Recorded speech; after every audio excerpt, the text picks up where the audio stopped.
காலை சூரியன் எவ்வளோ அழகாக இருக்குன்னு பாருங்களேன்.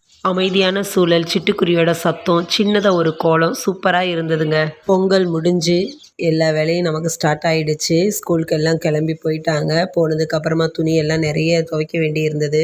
துவைக்க காயப்போட அப்புறம் மடித்து வைக்க, துவைக்க காயப்போட மடித்து வைக்க, இப்படியே மாற்றி மாற்றி செஞ்சிட்டே இருந்ததுனால ரொம்ப கஷ்டப்பட்டுட்டேங்க.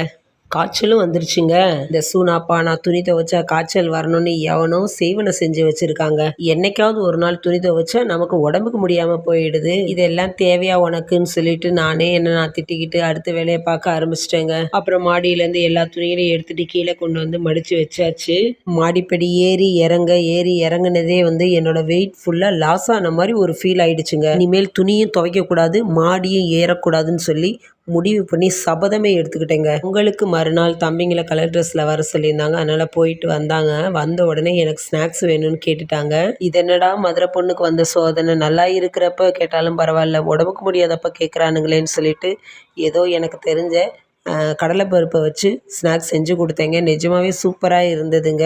நானே எதிர்பார்க்கல இந்த அளவுக்கு டேஸ்ட்டாக வரும்னு. தம்பிங்களும் சாப்பிட்டு பார்த்துட்டு சூப்பராக இருக்குமான்னு சொன்னாங்க. உங்களுக்கு நல்லா தான் இருக்கும், எனக்கு எப்படி இருக்கும்னு நீங்களே கமெண்ட் பாக்ஸில் சொல்லுங்கள் நண்பர்களே.